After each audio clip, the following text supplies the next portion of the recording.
Baik, terima kasih pimpinan dan Pak Menteri dan jajaran yang saya hormati.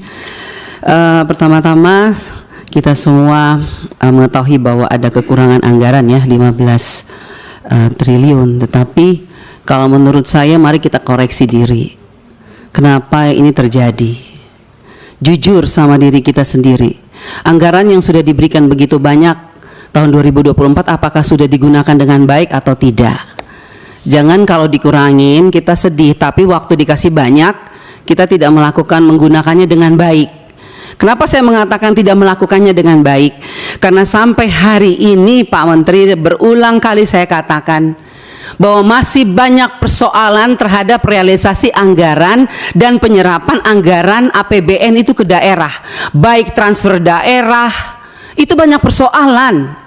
Mau masalah guru, sampai sekarang guru P3K yang sudah lolos P3K sampai sekarang belum dikasih SK.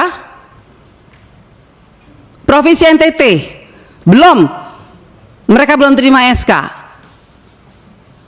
Kedua, guru-guru daerah terpencil masih banyak yang belum terima juga tunjangannya. Ketiga, banyak bangunan-bangunan sekolah yang masih terbengkalai padahal dari 2021 anggarannya.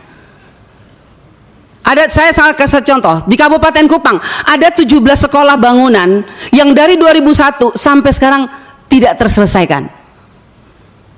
Mau lagi, kita lihat lagi dana-dana PIP. Nah, makanya kemarin saya mengatakan bahwa kalau KPK memberikan rekomendasi kepada Kemendikbud, harusnya Kemendikbud sadar.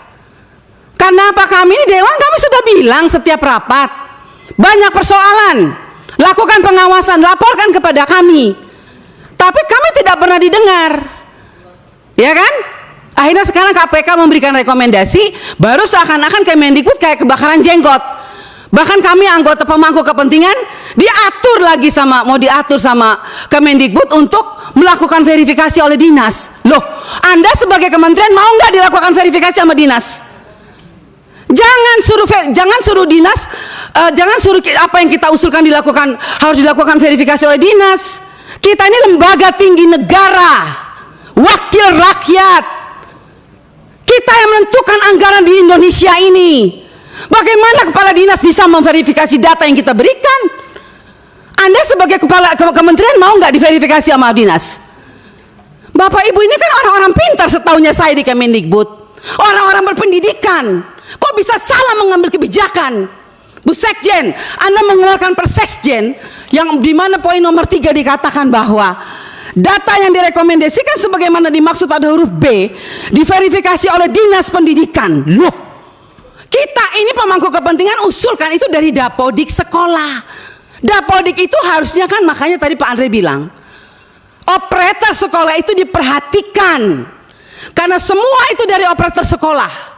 Kepala sekolah aja kadang-kadang tidak tahu apa yang terjadi dilakukan oleh operator sekolah. Dinas pendidikan juga nggak tahu.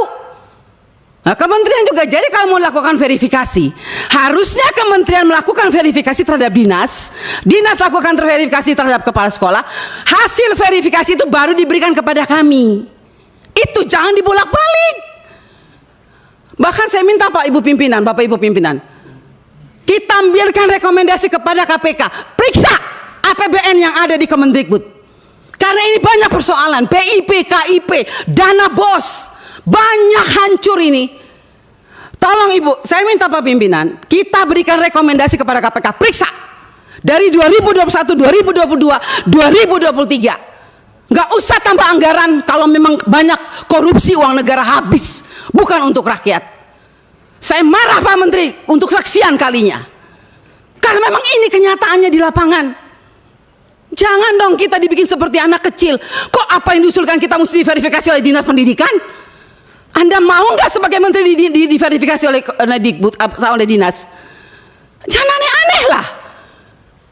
Kalian tuh dipilih oleh presiden, harusnya berikanlah yang terbaik untuk rakyat. Semoga pembicaraan saya ini dilihat oleh presiden yang baru. Semoga presiden yang baru memperhatikan kinerja kementerian sekarang ini, memperhatikan eselon-eselon 1 yang sudah ada ini. Tidak memberikan solusi kepada negara, hanya membuat persoalan di daerah. Yang tertinggal tetap tertinggal, yang guru menangis tetap menangis. Bicara plafon digital, mana keadilan untuk daerah 3T? Enak daerah-daerah yang sudah ada internetnya diberikan terus, tapi kita yang daerah 3T yang tidak ada internetnya dibiarkan begitu saja. Mana keadilan sosial bagi seluruh rakyat Indonesia, Pak Menteri? Saya sangat kecewa. Kita sudah mau habis masa jabatan, Anda mungkin sebentar lagi habis, atau Anda lanjut, saya tidak tahu. Tapi saya puji Tuhan, Tuhan dan rakyat masih memilih saya kembali. Dan sampai ini, apapun yang terjadi, kita yang terpilih kembali, kita akan tetap memperjuangkan keadilan dan kebenaran untuk kemajuan anak negeri kita. Bukan untuk kita anggota dewan, bukan. Jadi jangan aneh-aneh punya pikiran negatif terhadap wakil rakyat. Semua data-data yang kita pilih itu adanya di Dapodik sekolah. Perhatikan dong operator sekolah, perhatikan kepala sekolah, perhatikan dinas. Jangan hanya urus yang besar-besar triliunan, tapi begitu sampai di bawah tidak pernah diperhatikan. Omong kosong semua ini. Saya setuju KPK memberikan rekomendasi. Bila perlu kita berikan rekomendasi kepada KPK, periksa Kemendikbud. Biar kita lihat siapa yang bobrok, siapa yang mencintai negeri ini sebetulnya. Wakil rakyatkah atau mereka? Jangan begitu dong. Bikin Persesjen memalukan, Bu Sekjen. Ya iyalah, Anda jangan senyum.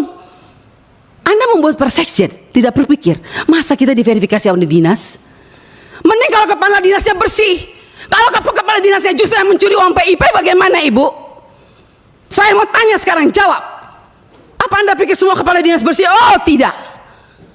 Mari kita buktikan. Mau kita turun, kita buktikan, kita tanya, jangan sama kepala dinas, tanya sama penerima PIP. Itu baru bisa dapat jawabannya.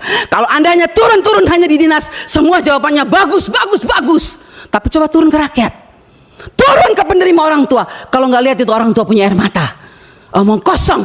Nama ada, SK ada, uang nol sampai hari ini. Baik. Jadi kalau kita mau bicara soal anggaran, Pak, jangan ditambah. Tuhan juga tidak ingin semua uang negara ini hilang. Saya yakin dan percaya sampai ini anggaran turun, karena Tuhan itu lihat air mata orang miskin. Jadi kalau anggaran turun jangan marah. Mungkin inilah kehendak Tuhan supaya kita koreksi diri, stop dan bertobat. Kalau mau lihat bangsa ini baik dan lebih maju.